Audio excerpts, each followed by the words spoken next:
Bonjour mesdames et messieurs, bienvenue à cette émission spéciale dans le cadre d'un référendum sur un emprunt de 1 778 200 $ pour la construction d'une rue commerciale à Percé.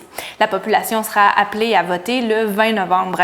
Dans le cadre de cette émission, nous avons rencontré André Boudreau, maire de Percé, qui se positionne en faveur de cet emprunt, ainsi que Robert Daniel, conseiller municipal, qui se positionne contre cet emprunt. L'ordre de passage des participants a été déterminé par un tirage au sort. Bon visionnement. Je me trouve en compagnie d'André Boudreau, maire de Percé. Bonjour. Bonjour. Alors, tout d'abord, quel est votre point de vue sur le projet de rue commerciale à Percé, sans parler du règlement d'emprunt qui est associé? En fait, notre point de vue, c'est pas compliqué.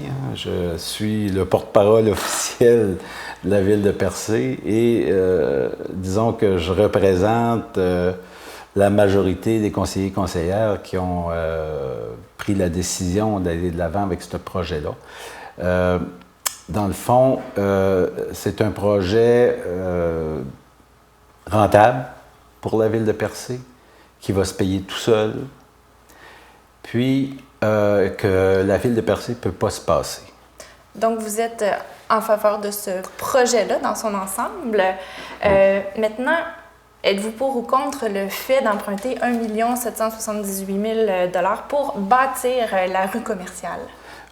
Parce que de faire des règlements d'emprunt dans une ville, c'est la façon de faire dans tout développement des villes. Qu'on achète un camion de pompiers, qu'on achète une gratte, qu'on achète un loader ou on bâtit un garage ou n'importe quoi, tout passe par règlement d'emprunt. Donc, c'est, je veux dire, c'est tellement bien régi ou serré comme processus que soit c'est une résolution qu'on fait ou soit qu'on va en règlement d'emprunt. Puis ce qu'il faut faire attention, c'est qu'un règlement d'emprunt, qui soit d'1 500 000 ou de 2, 3 millions, 4 millions, c'est le ministère des Affaires municipales qui qui a toujours le dernier mot sur l'acceptation du projet. Donc, il évalue. Et de votre côté, vous êtes en faveur d'aller en règlement d'emprunt? Ben oui, c'est qu'on n'a pas le choix. Si on ne peut pas aller en règlement d'emprunt, on ne peut rien faire. Très bien. Donc maintenant, ce que je vais faire, je vous donne très exactement 10 minutes pour nous expliquer votre point de vue, pour nous expliquer quels sont les facteurs qui vous incitent à prendre cette position. Alors, la parole est à vous. En fait, 10 minutes, c'est pas beaucoup pour expliquer un projet aussi complexe. Puis, mais on se fie quand même sur l'ensemble du travail qu'on a fait depuis 3 ans pour que les gens comprennent un petit peu la démarche qu'on fait à ce niveau-là. Il faut, par rapport au projet de rue lui-même, il faut préciser que ce projet-là est issu de 2011. Il y a eu à l'époque un travail qui était fait par les gens de la communauté pour évaluer et développer un dossier Percé Milieu de vie. Ça, on a entendu beaucoup de Percé Milieu de vie, c'était de réorganiser en fait l'industrie touristique, réorganiser la ville pour planifier son développement pour l'avenir. À Percé, ce qui est sorti de ce projet-là et que ancien conseil a approuvé, il y a entre autres la rue commerciale qu'on propose aujourd'hui. Nous, quand on est rentré en 2013, on a demandé aux professionnels de nous présenter justement les décisions qui avaient issu de ce projet-là, puis de voir et de mettre à jour les projets qui pourraient être rentables pour la ville, s'autofinancer pour commencer à créer des sources d'argent nouvelles pour la ville de Percé. Alors, ça a été mis à jour, ça a été présenté aux conseillers et conseillères, l'ensemble du conseil. 6 sur 8 conseillers et conseillères ont accepté ce projet-là, plus moi, après qu'on ait évalué. Avant de le présenter à la population ou avant d'aller en règlement d'emprunt, on a été voir des firmes professionnelles spécialisées dans ce type de développement-là pour évaluer, la capacité économique de tout ça et comment on pourrait l'aménager pour garantir, je dirais, un meilleur revenu encore par rapport à ça. Tu sais, c'est une rue qui a 600 pieds, là. Tu où il y a 10 commerces à l'intérieur de 600 pieds de terrain. Alors, c'est rentable à 12 13 000 une moyenne. Le commerce, ben ça se paye tout seul. Puis même que ça peut être payant. Ça, on l'espère tout le temps, puis on vise toujours en avoir plus. Donc, cette rue-là, ce développement-là fait partie d'un ensemble de mesures qu'on a pris pour réaliser des nouveaux revenus à la ville de Percé. 6 conseillers conseillères, l'ensemble des professionnels, des firmes professionnelles qui travaillent là-dessus, on confirme toutes que ce projet-là est bon, rentable et qui ne fera pas monter les taxes de personne. Puis ça, il faut que ça soit clair pour tout le monde. Tu as Robert Daniel, lui, qui dit que non, c'est pas bon, puis que ça va faire monter les taxes, puis qu'il donne son opinion là-dessus. Alors, tu sais, ça devient, c'est plus sérieux là, comme projet, parce que Robert Daniel et son équipe, ben, ils font les maisons, puis ils font peur au monde, puis ils disent que les taxes vont monter, tout ça. Je veux dire, lui, il prépare sa campagne depuis 3 ans. Ça fait 3 ans qu'il travaille, il veut se présenter comme maire, ça fait 3 ans qu'il travaille là-dessus. Alors, ça devient, c'est plus sérieux, là. Fait que le référendum qui est en cause maintenant va déterminer l'ensemble de la suite du développement à Percé.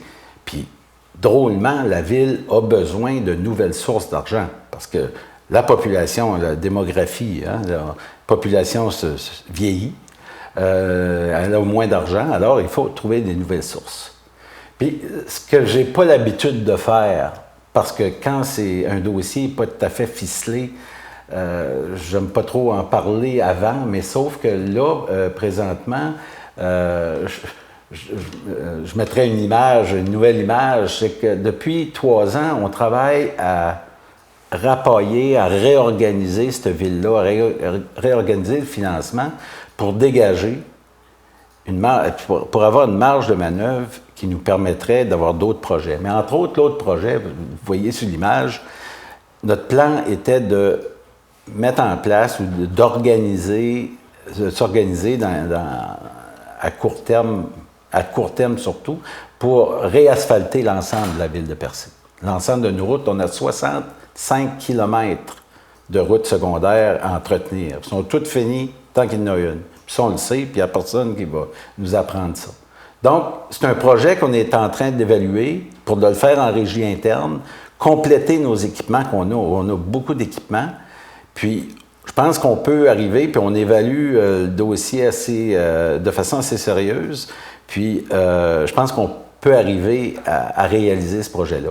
Alors, ça, c'en est un autre projet qui, nous, on le voit, puis l'ensemble des conseillers et conseillères qui sont avec moi, on regarde ça, on dit, bon, OK, on évalue tout ça, on regarde, on est très prudent dans notre démarche.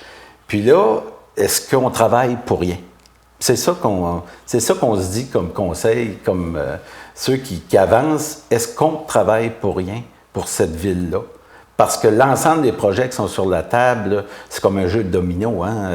On travaille à planifier tout ça, puis à aller chercher de l'argent là pour en mettre là, puis toujours avec l'objectif de ne pas augmenter les taxes des gens. Donc, ça met en cause bien des affaires. Le référendum va être, comment je dirais, va nous guider vraiment sur ce qu'on doit faire ou pas faire. Puis si les gens ne veulent rien, mais sauf que la ville en a besoin.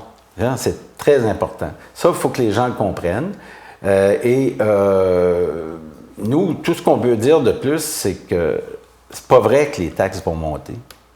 C'est pas vrai qu'il faut vendre les terrains avant pour que ça marche. Je veux dire, on a déjà géré des projets. On sait comment ça marche. On sait comment rentabiliser un projet. On sait comment rentabiliser pendant la construction d'un projet. Puis, je veux dire, on se bat contre des gens qui disent tout simplement une phrase « tes taxes vont monter, ils devraient attendre 2 ans », mais ils n'ont rien d'autre à proposer. Ils n'ont rien proposé depuis 3 ans. On se fait picocher depuis 3 ans, mais ils ne se proposent rien. Puis là, on avance d'un pas, on recule de l'autre. Là, on dépense de l'argent pour un référendum, alors qu'on serait peut-être plus dans l'optique, dans à raffiner encore le projet pour aller plus loin. Alors, c'est pas parce qu'on emprunte 1 700 000 qu'on va dépenser 1 700 000. Si on réussit à monter le projet avec 1 500 000, on va prendre 1 500 000, puis le restant, on va le laisser où ce qui est, là. On ne l'empruntera pas. Puis oui, il y a des intérêts. Comme n'importe quel prêt, tu achètes un skidoo, tu as de l'intérêt. Tu vas payer ça sur le nombre d'années. Puis, écoute, c'est normal qu'il va y avoir de l'intérêt, mais le revenu de cette rue-là va couvrir l'ensemble des coûts de paiement, d'intérêt et des travaux qui vont être faits. Puis, on a quand même à l'intérieur une marge de manœuvre qui nous permet d'avoir un filet de sécurité. D'abord, on ne commence pas à payer ce prêt-là avant 2019. Alors, c'est quand même assez sécuritaire comme projet. On l'a évalué, puis c'est qui est responsable au bout? C'est pas Robert Daniel, c'est moi. C'est moi qui est le responsable. Moi, j'ai pas le goût de me promener avec la tête entre les deux jambes quand je rencontre le monde. J'ai ma façon de faire. Vous ne votez pas pour moi, vous ne votez pas pour votre conseiller ou votre conseillère. Vous votez pour le développement de votre ville. Alors, j'espère que les gens d'affaires vont réfléchir comme des gens d'affaires et non pas pour dire, bon, tu es bon, tu vas bon. Il y a une business, la ville, c'est comme une business, hein? Une business qui va bien, je veux dire, c'est payant. Puis, moi aussi, j'en paye des taxes. Je paye 4 000 $ de taxes. Pensez-vous que j'ai le goût de m'en mettre d'autres par-dessus? Pas en tout. Donc, maintenant, en terminant, en 1 minute, quel est le message que vous aimeriez passer aux citoyens de Percé qui vont aller se prononcer sur la question de cet emprunt-là? Bien, ce qui est important, c'est que tout le monde y va. Tu sais, que tout le monde y va, puis ne vote pas pour André Boudreau, ne vote pas pour les conseillers et conseillères, ne vote pas pour Robert Daniel ou les acolytes, vote pour le développement de la ville. Puis de nous faire confiance. On a été élus pour ça. À date, là, tu sais, ce qu'il y a eu, l'augmentation des taxes à cause du rôle d'évaluation, c'est pas nous autres qui a créé ça. C'est Québec qui oblige ça à tous les 6 ans. Donc, ça va se répéter encore dans 6 ans. Puis le conseil qui sera là, bien, ils vont être poignés avec ça. Mais s'il n'y a pas d'argent pour compenser cette hausse-là, bien là, ça va se traduire par des hautes hausses de taxes. On a commencé à 1,40 $, le 100 $ en 2013, puis on va finir en 2017 encore à 1,40 $. Ça veut pas dire, on n'a pas monté de taxes. Donc, André Boudreau, merci beaucoup. Ça fait plaisir.